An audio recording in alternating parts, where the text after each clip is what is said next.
The day doesn't start with an alarm clock here. It begins with a symphony, the distant call to prayer, the thwack of a baker kneading dough, and the rooster's crow. This isn't the Sri Lanka of glossy brochures, no infinity pools, no chilled towels. This is the real thing. My morning ritual is simple: a walk down a dusty lane, a nod to the old woman sweeping her porch, and a stop at Nemal's tiny shop for a glass of sweet milky tea. We exchange a nod, no words needed. This moment is worth more than money. The air is thick with the scent of tea, rain on asphalt, spices and jasmine from a nearby shrine. A tuk-tuk sputters past, children in white uniforms laugh on their way to school. It's a sensory overload, the texture of daily existence you don't just see, but feel. This is the Sri Lanka you miss when you stick to resorts. You miss the quiet dignity of a man starting his day, the unspoken community of morning tea. The true soul of a country is found in these small, unscripted moments. It doesn't ask for applause, just your presence. Watch, listen, and understand the most profound experiences are often the simplest. This is my Sri Lanka. And it's a world I wouldn't trade for anything. Here, every morning is a reminder beauty lives in the ordinary. The chaos, the calm, the connection. It's all real. And that's what makes it unforgettable. People hear $600 a month and picture hardship. But it's not about what you give up. It's about what you gain. Living on this budget means going local. It's not a choice. It's freedom. My home.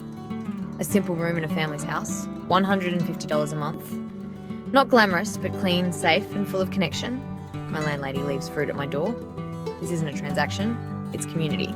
Food is where you win. Eat like a local, and you feast for $1. String hoppers, dal curry, coconut sambal, endless rice and curry from family-run cates. A week's groceries? $25. It's not about being cheap.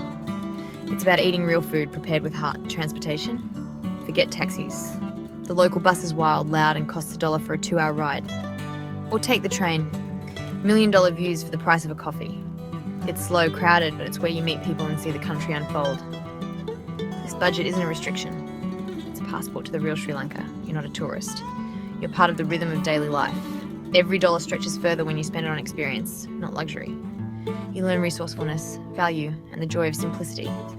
The real wealth here isn't money. It's connection. And that's worth more than any 5-star stay. On $600, you don't just survive, you truly live. You become part of the story, not just a visitor. That's the real reward. And it's priceless. You can read all the books you want, but you'll never understand a place until you understand its people. My time in Sri Lanka is defined by the people I've met, not the places I've seen. Kumar, the tuk-tuk driver, became my friend and guide. He taught me to eat rice and curry with my hands, took me to his village festival. No tourists, just real life. He didn't want my money. He wanted to share his world. Anusha, my landlady, speaks little English. I speak less Sinhala. But we communicate perfectly through gestures, smiles and food. She taught me to scrape coconut, temper spices and make dal. In her kitchen, I learned more about family and generosity than any guidebook could offer. She doesn't see me as a tenant, but as a temporary son. These relationships challenge you. They require patience, vulnerability, and an open heart. There are misunderstandings and awkward silences, but always kindness. People are curious, proud, and incredibly hospitable. They invite you in, offer you everything, even if it's very little. These connections are the real treasure. They're the souvenirs you carry in your heart. The true value of travel isn't in what you see, but in who you meet. It's the friendships, the shared meals, the laughter. That's what stays with you. And that's what makes a place unforgettable. The real Sri Lanka isn't on a postcard. It's in the chaos of a local market at dawn, the quiet of shaded back streets, the tiny food stalls serving masterpieces for pocket change. Peta Market in Colombo is a living organism, a labyrinth of trades, a fragrant assault on the senses. Men push carts, vendors shout, the air is thick with cardamom, diesel and incense.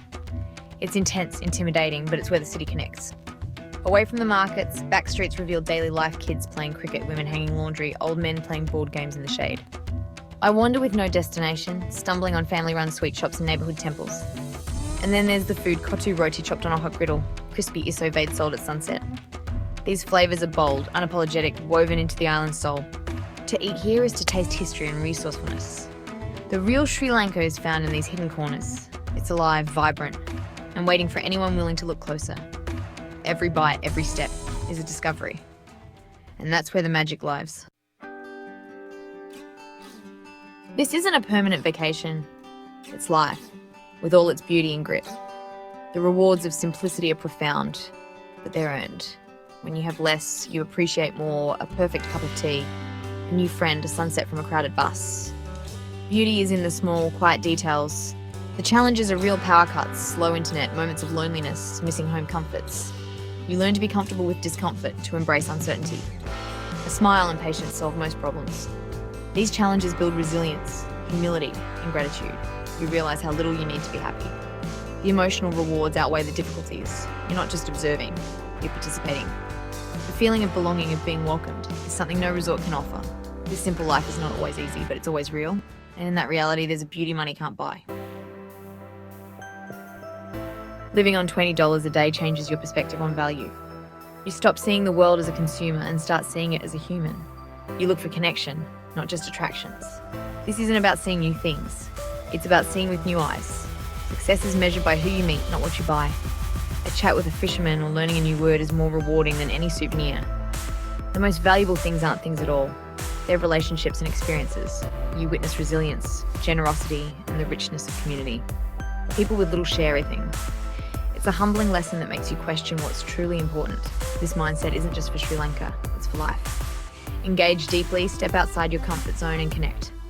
It makes you a better traveller and a better person. I'm not sharing this to brag, it's an invitation. Look beyond curated feeds. Find magic in the ordinary. This journey is about belief that real understanding comes from honest immersion. Life-changing travel doesn't require a fortune, just an open heart. There are more stories to tell, more kitchens to sit in, more neighbourhoods to explore. But I can't do it alone. This storytelling is fueled by a community, people like you. If these stories resonate, come along. Follow, share, support. Your engagement keeps this adventure alive and proves there's a hunger for real, human stories. Pull up a chair, the conversation is just starting. By joining, you're not just a spectator, you're a participant. You help build a community that values connection over consumption. Let's see where this road takes us together. The world is waiting.